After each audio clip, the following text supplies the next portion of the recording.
Cheers and salutations. Welcome on all to Americans Learn. And hey, listen, before all of you get angry, I'm kind of going out of order again. I've got my marching orders from high command. We are watching Sabaton history. And first of all, again, shout out to all you lovely people who have been helping us know more about these different channels that are covering history. Hell, we wouldn't know about Sabaton history were not for all you hip, cool cats, and you know the rules. First, we learn the history, then we have some fun with the music video. So, this is titled Battle of Berlin, and I am out of order. I won't be in order. Sabaton history, number 25. So we're about to check this out. So as always, let's be sure to check it out. It is titled, the video, Attero, Dominatus. So let's go ahead and get our learn on. And of course, we're going to have our fun with the music video as well. So as always, you hip cool cats, please take good care of yourselves and let us get ready to enjoy this video in a 3. Oh, and by the way, please support Sabaton History and all their links because they've done phenomenal work. So let's check them out in a 3, a 2, a 1. I'm Pat from Sabaton, and this is Sabaton History.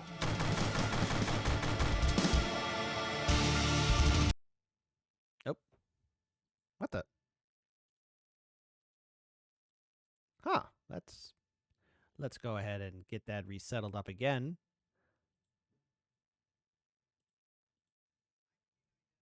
All right, now that happened, live on air, this video might be inappropriate. How's that inappropriate? How's that inappropriate? I'm Pat from Sabaton, and this is Sabaton History.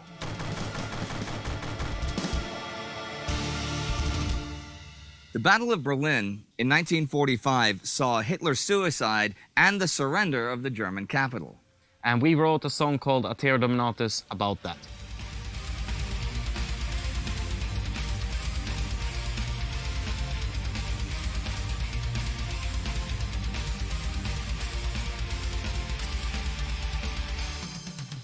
In the winter of 1941 and 42, when the German army was driven back from the gates of Moscow, the Soviet troops who had survived the first disastrous months of the German invasion brought with them Soviet cameramen, whose footage gave the world its first look at what the Germans had done in Russia. The film they produced, known in the West as Moscow Strikes Back, was described by the New York Times Review as follows. The villages are not villages, but charred honeycombs of little low walls that once were houses, schools, or even cathedrals. But infinitely more terrible are the charnel heaps of twisted grotesques that no longer resemble human beings, the naked and slaughtered children stretched out in ghastly rows, the youths dangling limply in the cold from gallows that were rickety but strong enough. Among them wander the living mothers, their faces set in friezes of grief, and sometimes a Red Army soldier gazing on the broken bodies with a silence like flame. Over the next 3 years of fighting, any soldier fortunate enough to survive that ordeal had seen scenes like that time and again. In April 1945, those soldiers arrived at the gates of Berlin.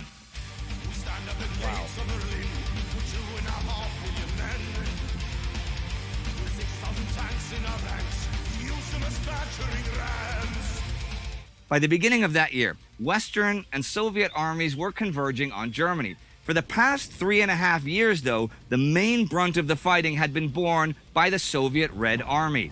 Although the figure varies between 8 and 20 million, it is estimated that around 15 million Soviet soldiers were killed by the end of the war. That figure does not count the many millions of dead Soviet civilians. In February 1945, the Allied leaders met at Yalta to discuss what would happen with Germany post-war. And they agreed that Germany would be divided into 4 occupation zones, British, American, French, and Soviet, and that Berlin, the capital, would likewise be carved up into 4 sectors. Okay. Despite this, and as the victorious outcome of the war began to appear more and more certain, mistrust between the Allies had begun to grow, and military leaders on both sides feared that words on paper would mean little without boots on the ground to back them up. Joseph Stalin organized a general Soviet offensive to drive as far into Germany as possible and played upon the rivalry between his 2 top commanders, Georgy Zhukov and Ivan Konev, by encouraging my money's on Zhukov. My money's on Zhukov. Because he knows how to dress fashionably. them to compete with one another to win the glory of capturing Berlin. In the West, Winston Churchill reportedly urged General Dwight Eisenhower to attempt to capture the city. But Eisenhower eventually decided against such an operation, not wishing to expend Allied lives capturing more and more territory, which the Allies had already agreed at Yalta to give to the Soviets, and fearing friendly fire between Western and Soviet forces. So, as the Soviet forces advanced on Berlin, Eisenhower ordered the Western armies to halt on the Elbe and Mulde rivers and focus on mopping up the remaining German forces on their northern and southern flanks. The German army, in 1945, was by now a shadow of its former self, reduced in part to old men and boys. Nevertheless, they fought on, each for his own reasons. What can be said with certainty is that most everyone was afraid of the Russians, afraid of what would happen to them in Russian captivity, and afraid of what would happen to their families once the Russians were given the opportunity for revenge. Those veterans remaining from the campaigns in the East who had seen and perhaps taken part in the atrocities there had little reason to doubt the rumors of impending Soviet vengeance. Of course. Hey, look, you invaded them. Of course, it's horrible to say, but the Soviets, well, let's just say they did their own fair share of brutality. But leave it up to the German high command. I think they were like Genghis Khan and his fantastic friends. Hey, listen, you just don't invade Russia. Just don't do it. Must be paid. Millions of lives has been lost. The price must be paid by the men that started a war in the 30s. The Red Army operations took the shape of two great offensive lunges. The first was the Vistula-Oder offensive from January 12th to February 2nd. Zhukov advanced in the center, while Konev advanced in the south. Following this, Soviet forces moved rapidly across Poland until they halted along the lines of the Oder and Nisse rivers, with bridgeheads established across the Oder some 70 kilometers east of Berlin. Although the city was undefended at this time, Zhukov gave the order to halt, as his northern flank was threatened by the German Second Army. Clearing out these forces was accomplished between February 24th and April 4th, with the Second Army being surrounded and mostly destroyed in Gdansk. With his northern flank secure, Zhukov could now prepare for the final frontal assault towards Berlin. However, the delay had given the Germans time to rebuild their defenses along the Oder River. On March 20th, German General Gotthard Heinrici was appointed commander of them. He assumed that the main Soviet thrust would be across the river along the axis of the main east-west Autobahn. Being vastly outnumbered, he planned a defense in depth, deploying only light forces along the riverbanks, while the main defensive position was established on the Zilov Heights, overlooking the road 17 kilometers to the west of the river. German engineers turned the Oder's floodplain into a marsh by breaching a reservoir, while on the heights they constructed 3 defensive belts with lines of trenches, bunkers, anti-tank guns, and ditches. As expected, Zhukov concentrated his attack on the section of the line opposite the Zilov Heights, but the overall redeployment left gaps in the Soviet lines, allowing what little remained of the German Second Army to escape to the west. The Red Army forces had between them 2.5 million men, 6,000 tanks, and over 7,500 aircraft. They were opposed by about 760,000 Germans of Army Group Vistula in the north and Army Group Center in the south, with about 1,500 tanks and 2,200 aircraft between them. The Berlin strategic offensive began April 16th with a massive artillery barrage against the German positions. Marshal Zhukov's orders certainly remain on the plains. Disregard the losses the cities asked to take. Despite their advantage in firepower and numbers, though, advancing proved difficult for Zhukov's first and Rokossovsky's second Belarusian fronts in the marshlands created by the German engineers. Frustrated and behind schedule, Zhukov threw in his reserves, committing to massed human wave assaults, which led to heavy Soviet casualties. Hey, when in doubt, do what the Imperial Guard does. Full battalion charge and stomp on them with your las guns. I mean, I'm sorry. Wrong universe, wrong timeline. But hey, I guess that's a Soviet answer. Send Sergei and his fantastic friends and crush the Germans under manpower, under Soviet manpower. casualties.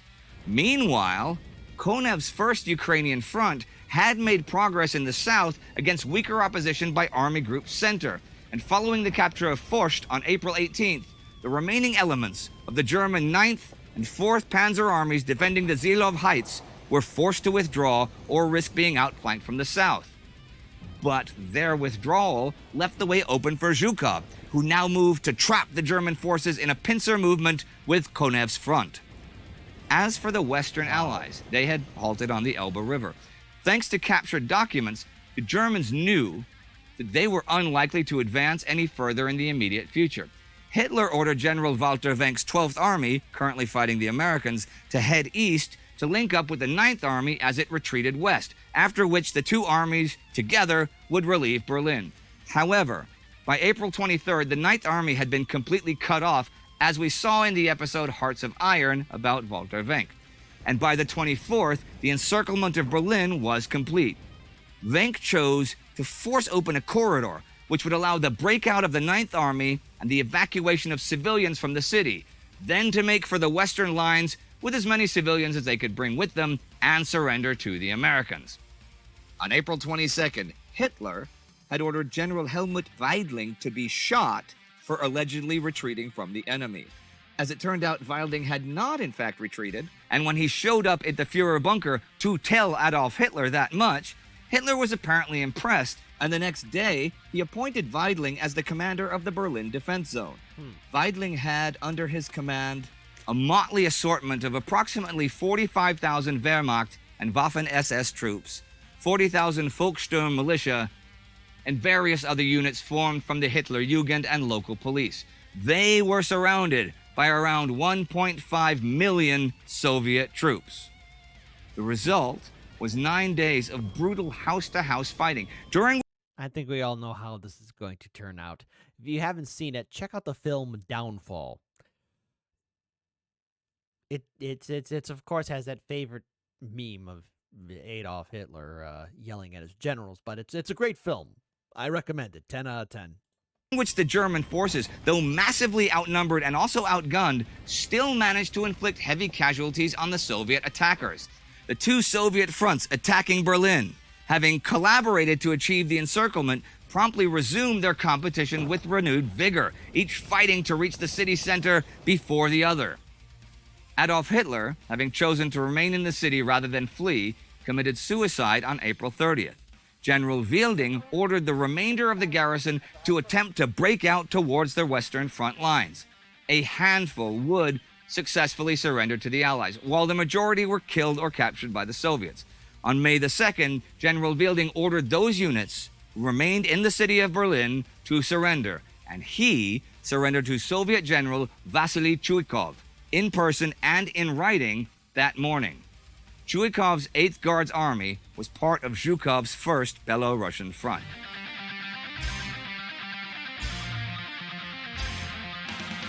As the Soviet army entered the ruined city, the civilian population was subjected to a wave of rape, pillage, and murder which continued for several weeks.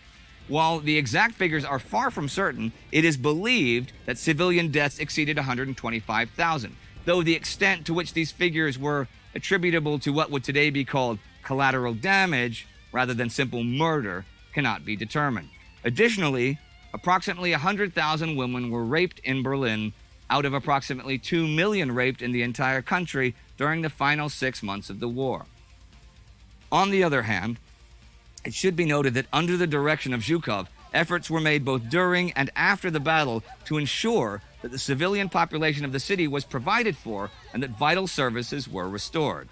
German military deaths in the course of the whole operation totaled around 100,000, while the Soviets suffered approximately 80,000 killed and an additional 280,000 wounded. The end of the Battle of Berlin was shortly followed by Germany's unconditional surrender. On May the 6th at Rem, Alfred Jodl offered to surrender all forces fighting the Western Allies, but Eisenhower told him it must be all forces on all fronts, or the Western Allies would close their lines and all surrendering would be done to the Soviets. Admiral Karl Dönitz, leader of Germany after Hitler's death, authorized that, and just after midnight Jodl signed it. The next day, German representatives went to Berlin and signed another surrender in front of Zhukov, whose army had won the race to Berlin. Ironically, however, Konev would have the last laugh. The glory of Zhukov's many victories turned out to be too much for Stalin's taste, and within a year, Zhukov had been banished from Moscow, first to command the Odessa district and then the Urals district, though he would be rehabilitated after the death of Stalin. Konev, meanwhile, enjoyed a long, successful, and uninterrupted career. The Western Allies, Let's be clear here. Zhukov's the real winner because people remember him. All right, so whatever. And if you want to see Zhukov in his full glory and Zhukov's revenge, and giving a middle finger to Stalin, check out the film That's a Stalin. It was glorious to see that character. despite having occupied more of Germany than their Yalta allocations, chose to honor the agreement and withdraw to the agreed-upon boundaries. And in turn, Soviet Union would allow them to occupy their assigned portions of Berlin. Berlin becomes a city of darkness as all ground communication is severed and entity comes to a standstill. Attero, Dominatus, Berlin is burning, Denique, Interimo, the night has fallen. In the song, in the lyrics, you sing Berlin is burning. Now, have you ever played this in Berlin? Yes, of course we have. Sabaton has been performing everywhere in the world, and we didn't really take that much of offense when people said, "Oh, this song maybe it's too sensitive to perform in Berlin." But there was some promoters earlier who said, "Well, this is your show in Berlin, but don't play the song Attero Dominatus." Promoters are always worried about stuff like that. They're worried about politics sometimes, that we are there. I mean, I told you about the story when we went to Russia and a local politician thought we're gonna burn the flag. It was similar idea the first time we came to Berlin. Like, you're gonna play the song Attero Dominatus and burn the German flag on the stage. And it was why like... do people think these things of you? What have you ever done that would imply that you were going to do that? I could understand. I mean, in 2006, as this song was released, Pretty early in the career. Sabaton was not that, well known. Right. And we didn't have too many fans who would kind of defend us and tell Sabaton is not about politics, they tell stories. Yeah. The whole thing about it was basically like this. We had our first tour in Europe, thanks to the album Primo Victoria. We are supporting the bands Ed Guy and Dragon Force. And at this time, the label says, we might be able to cover some of your costs on this tour if you make another album before you go out. Okay. And we really had to rush the album Attero Dominatus. And what about the video for Attero Dominatus? The video, it was our first official music video. Yeah. We did it with Ube, who was a director from the band Nocturnal Rites. We didn't know what to expect at all. And he was like, you need to bring some cooler clothes than what you are wearing normally, because before this, we were wearing leather pants and leather jackets, and that's our stage clothes. Standard uniform. Yeah. Joachim bought this vest on a show in England, and just walking around, he saw that this could fit. It looks like a kind of military thing. Yeah. And then we thought about, okay, we get kind of a uniform. It was for the video shoot. And a couple of months later, we were sitting down at Sweden Rock Festival, and we were watching it together with some friends. And we were all like, damn, wow. It's a simple video, but we love the energy in it. And we love the look. So we kept the look. And these are my favorite part of these. I love these. I always like that. All right, ladies and gentlemen, well, that is all for today, but we will see you. All right. So first of all, before we pull up the music video, real quick, I had no idea that there was a couple of people who were against Sabaton from singing Berlin is Burning, which, again, it's the name of the song, but, it's important to know that through art, there's a thing called creativity. There's a thing called, expressing oneself. And, the whole idea of censoring musicians or artists, it doesn't sit well with me. And I'm glad that Sabaton was able to stick to their beliefs and, again, keep on building a strong and loyal fan base in which, hey, we've been checking out a lot of their stories. And shout out to Indy Nidell and the entire crew at Sabaton History who've been able to put together great music and storytelling and bringing back to life many of these events and battles that took place throughout human history.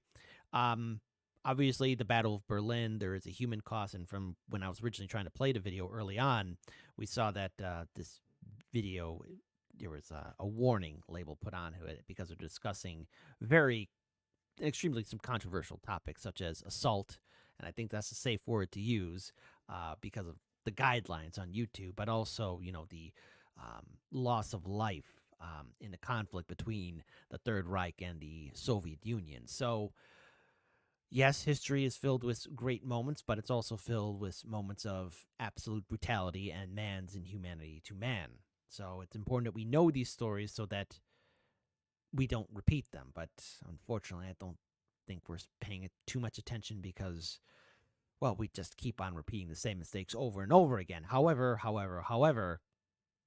let's lighten the mood and enjoy Sabaton Attero Dominatus official music video on the Sabaton channel. So let's check it out and pull it up in a 3, a 2, a 1.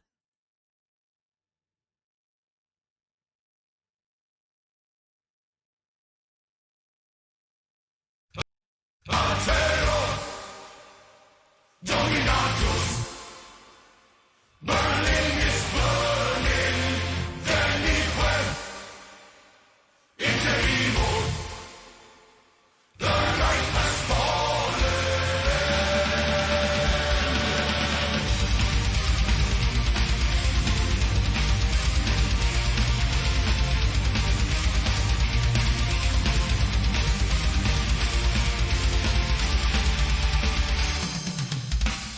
We stand at the gates of Berlin with 2.5 million men.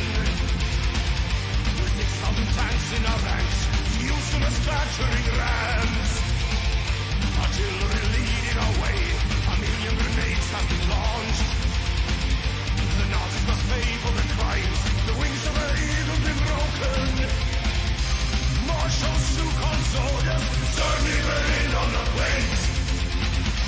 Disregard the losses the city's asked to take. Attero, Dominatus, Berlin is burning. Denique, Attero, the Reich has fallen. The price of our war must be paid. Millions of lives have been lost.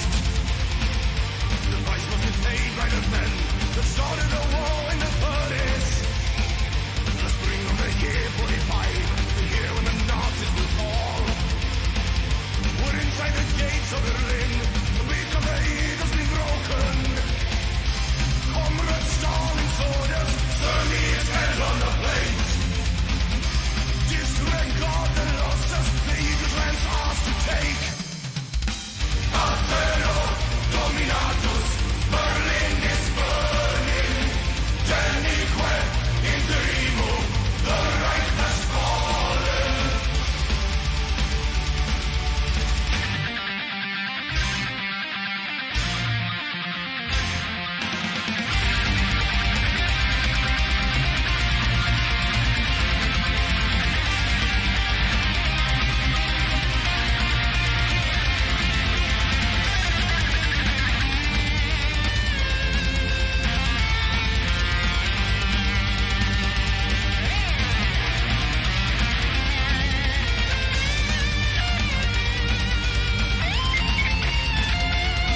All right. Well, I think we all learned something here. First of all, the battles between the Soviets and the Third Reich were by far the most barbaric and horrific conflicts or battles that take place during the Second World War. These were two nations that clearly not only were they against each other politically, but the amount of human atrocities that both sides did to each other is another grim, dark chapter for all of humanity. And unfortunately, we have yet to fully learn all the lessons because humanity still keeps making the same mistakes. However, it's important for us to know history so that one day we can get to a better future where there are no more tyrants or monsters or individuals who want to inflict pain and suffering on the world, but I don't think I'll be seeing that world anytime soon. It's nice to dream, but peace in our lifetime, maybe, just not in mine.